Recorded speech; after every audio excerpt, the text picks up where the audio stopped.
La atención de las personas con discapacidad, una visión histórica. Toda sociedad tiende a desarrollar sus propias representaciones de lo que considera como una persona normal, expresando en forma llana lo normal. Se ha concebido como una serie de atributos y características reconocidas y establecidas que debe poseer una persona en forma típica. Es lo que se espera de alguien que pertenezca a una comunidad. Cualquiera que carezca de alguna de estas características típicas, físicas, sociales, culturales, intelectuales, escolares, etc., se convierte automáticamente en alguien diferente o anormal. A lo largo de la historia se han desarrollado distintas concepciones y actitudes respecto a las diferencias individuales de todo tipo, entre ellas las discapacidades físicas, sensoriales o intelectuales. Dichas concepciones y actitudes se han reflejado en el trato y la atención hacia estas personas. De la eliminación y el rechazo social se pasó a la sobreprotección y segregación para finalmente aceptar su participación en diferentes contextos sociales, como la es la familia, la escuela, el trabajo, clubes. Hagamos un breve recorrido histórico. En los pueblos primitivos, los miembros del clan o tribu con menos fuerza o habilidades físicas, niños, viejitos, personas con dificultades sensoriales y físicas, etc., representaban un obstáculo para la supervivencia del grupo. Ante la falta de alimentos, la necesidad de desplazarse a grandes distancias o el enfrentamiento con otros grupos, esas personas eran eliminadas intencionalmente o abandonadas a su suerte.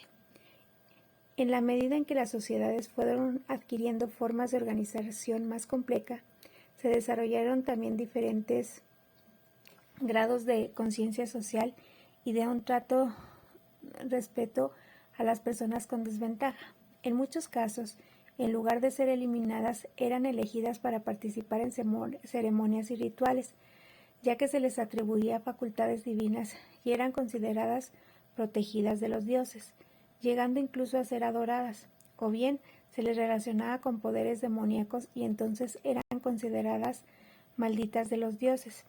En otros casos, estas personas formaban parte de la sociedad común, sin que se les atribuyera dotes sobrenaturales, pero se les impedía su acceso a muchos ámbitos de la sociedad. Posteriormente, las sociedades desarrollaron diferentes maneras de trato. Según el tipo de discapacidad, las personas ciegas frecuentemente fueron respetadas y existe evidencias de que en muchas ocasiones se les brindó algún tipo de educación. Sordera durante siglos fue considerada un defecto y habitualmente a las personas que padecían se les atribuyó falta de entendimiento, quienes presentaban problemas físicos evidentes, deformes o lisiados, eran vistos como repulsión y el trato que recibían era el abandono o la eliminación. Quizá el grupo de personas menos comprendido y el que recibió peor trato sobre las personas de quienes tenían discapacidad intelectual, ya que las diferentes culturas de la antigüedad fueron objeto de abandono, burla, rechazo y persuasión. En términos generales, se pensaba que las personas con discapacidad eran incapaces de aprender. Durante la Edad Media, la influencia de la Iglesia cristiana fue decisiva en la manera de percibir y actuar ante las discapacidades. Por una parte, los valores cristianos de respeto por la vida humana derivaron en actitudes de compasión y de caridad hacia los impedidos, así como en la condena del infanticidio. Producto de ello fue la creación, regularmente por parte de religiosos, de hospitales y casas para alojarlos y darles protección.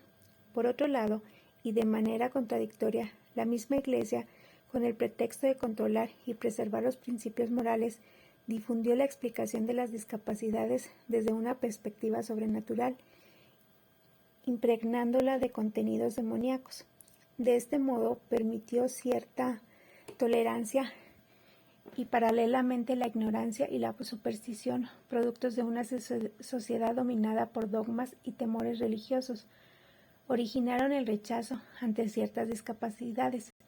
Es así como se fue alimentando una concepción de discapacidad que condujo al rechazo social y al temor frente a estas personas. En el periodo que va del Renacimiento al siglo XVIII hay dos aspectos importantes a destacar en cuanto a las discapacidades. Aunque seguían considerándose desde la óptica de los valores cristianos, fueron ganando fuerza criterios más seculares relacionados con el orden social. La asistencia religiosa hacia los pobres y desvalidos, incluidos niños y adultos con discapacidad, se continuó dando por medio de asilos y hospitales, pero las administraciones civiles, preocupadas por la apariencia física y el funcionamiento de las ciudades, adoptaron medidas que iban desde la protección en instituciones hasta la expulsión o prisión. En el siglo XVI y XVII se originó un cambio radical en la forma de percibir gracias a la sistematización de los primeros métodos educativos para los niños sordos y la creación de la primera escuela pública para atenderlos. Estos hechos son significativos, sobre todo si se considera que durante muchos siglos había prevalecido la concepción aristotélica de que las personas sordas eran incapaces de aprender. Entre estas primeras experiencias que permitieron una visión diferente de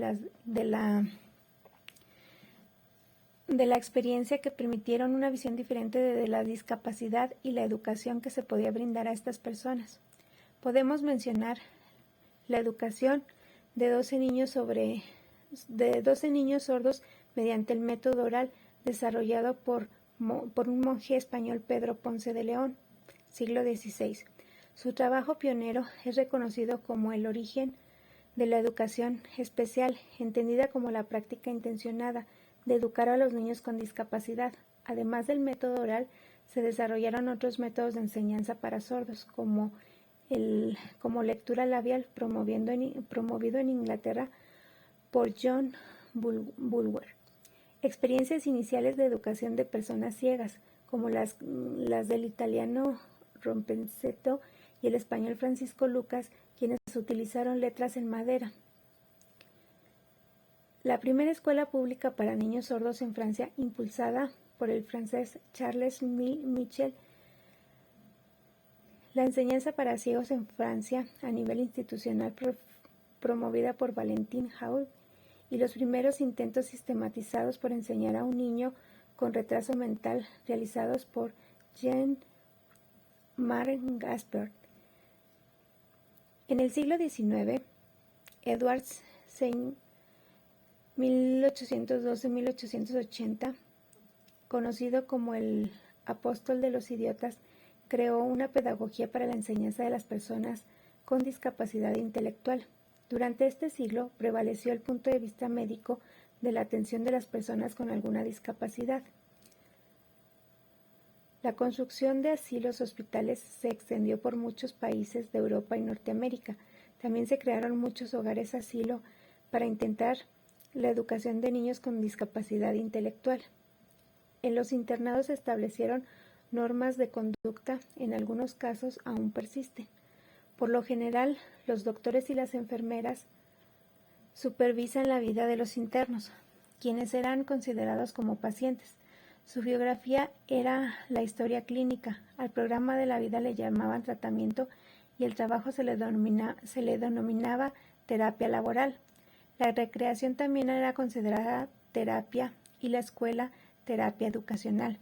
Se les consideraba como enfermos y se les cuidaba para evitar riesgos. Se admitía que los niños con algunas discapacidades, incluso intelectual, eran capaces de aprender, pero debían estudiar en internados, separados de sus familias y de su comunidad desde edades tempranas, por lo que en esta etapa se conoce como la era de las instituciones. El principio que regía la enseñanza de estos alumnos era el de compensar las deficiencias sensoriales con el fin de que pudiesen regresar al mundo de los no discapacitados. Sin embargo, esta postura no era del todo compartida. Algunos pensadores definían la creación de escuelas especiales o de clases especiales dentro de las escuelas regulares, sin alejar a estos niños de sus familiares.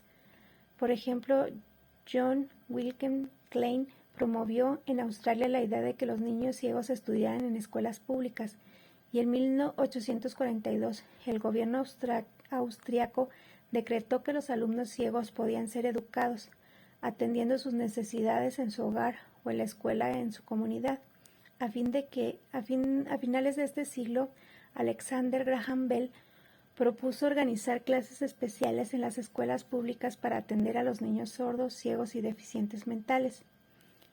Hemos de mencionar que ya desde entonces en nuestro país se trataba de dar respuesta a las necesidades educativas de las personas con alguna discapacidad, iniciándose formalmente la historia de la educación especial con la fundación en 1867 de la Escuela Nacional para Sordos y 3 años más tarde la Escuela Nacional de Ciegos.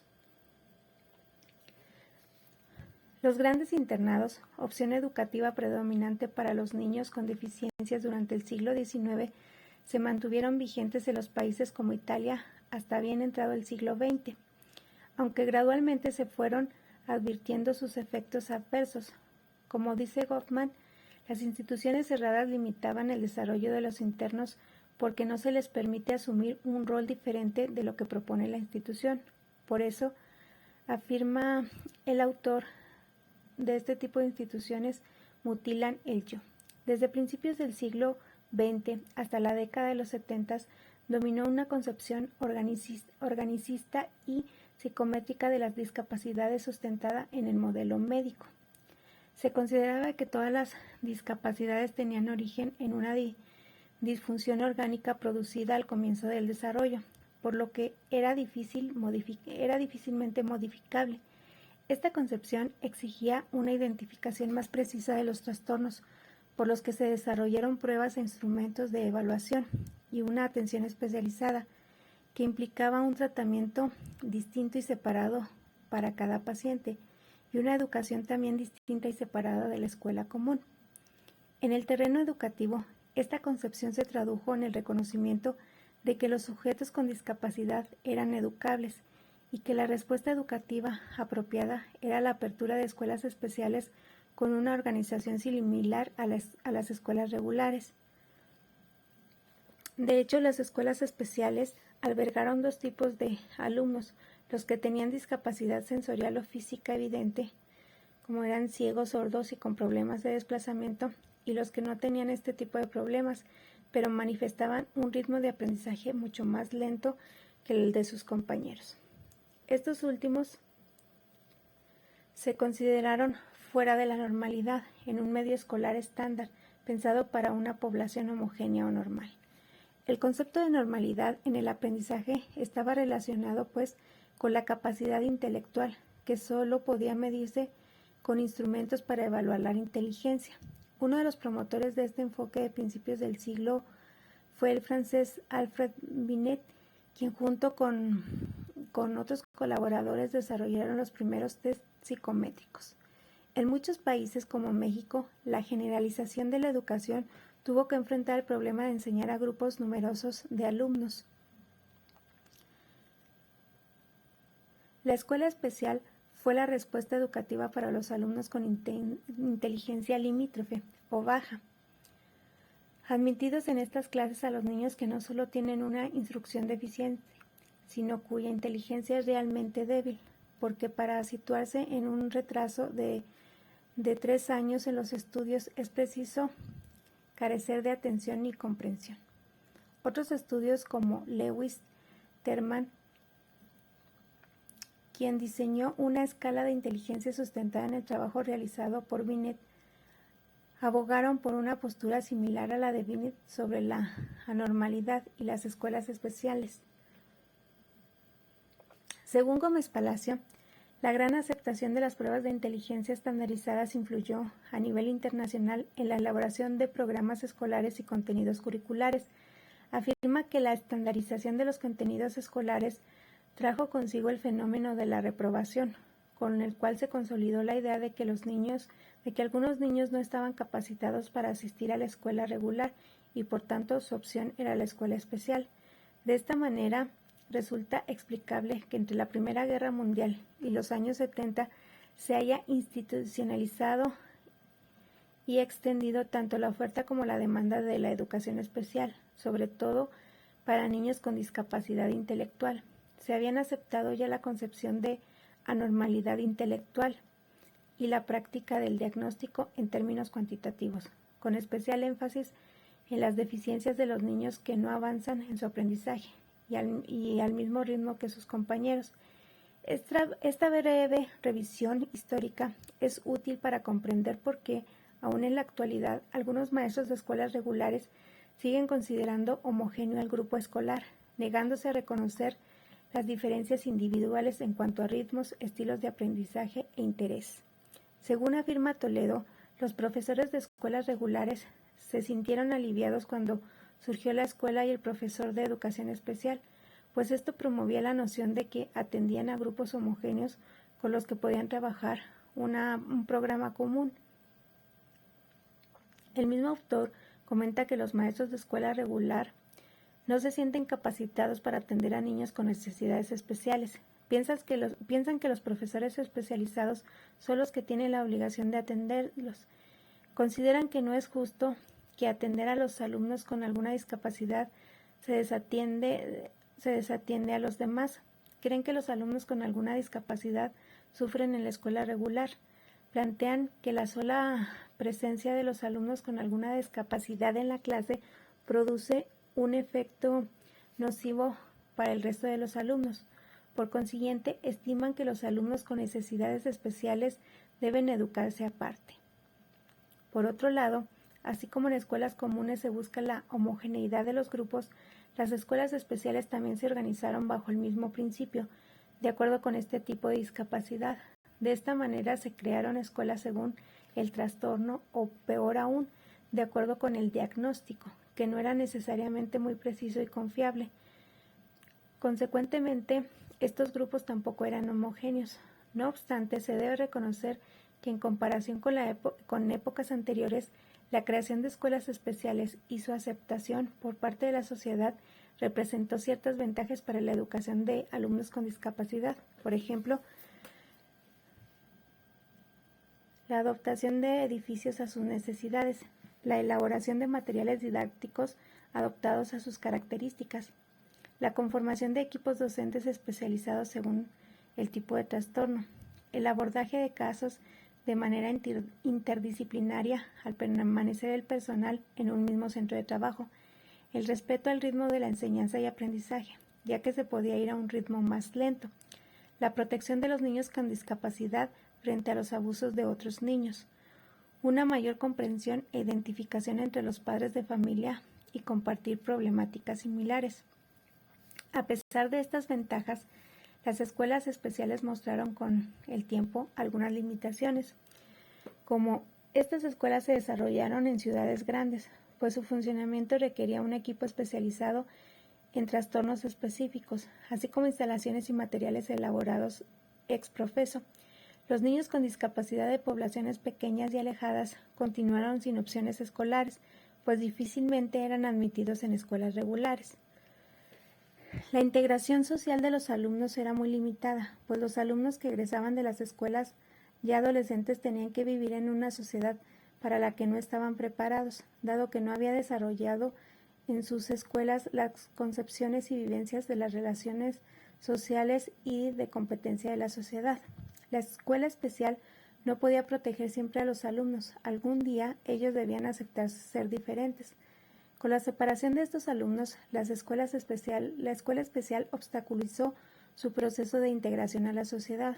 Este proceso es doble, ya que por un lado hay que preparar al niño con discapacidad para su adaptación a la sociedad, pero también la sociedad debe acostumbrarse a la presencia, relación y aceptación de estas personas en las actividades sociales cotidianas. La concepción de la discapacidad y el modelo médico que le sirvió de sustento fueron cuestionados por quienes consideraban la importancia de la influencia del ambiente en relación con los niveles de deficiencia. Las deficiencias también pueden deberse a que el ambiente ofrece una estimulación inadecuada a procesos de enseñanza inapropiados. El diagnóstico identificaba a la discapacidad como enfermedad y emitía un pronóstico y un tratamiento sin considerar el contexto del niño. Se cuestionaba el efecto de etiquetado producido por las escuelas especiales. Cuando se realiza un diagnóstico, existe una tendencia a clasificar a la persona, es decir, se le pone una etiqueta. Se cuestionó el efecto segregador de la escuela especial. La escuela especial lleva implícita la idea de que se preserva un grupo normal y por tanto la sociedad de los problemas que estos niños y adultos pueden crear. La escolarización separada de la escuela regular es de hecho una educación segregada. En realidad, las personas con alguna discapacidad son discriminadas por los ámbitos político, social y económico. En cuanto a los efectos de la escuela especial en la práctica a los maestros, los especialistas que desconocen el trabajo de la escuela regular se privan de una fuente importante de información para orientar su labor pedagógica. Los educadores que solamente trabajan con alumnos con discapacidad tienen expectativas básicas bajas con respecto a sus posibilidades de aprendizaje y ello repercute en su actuación pedagógica.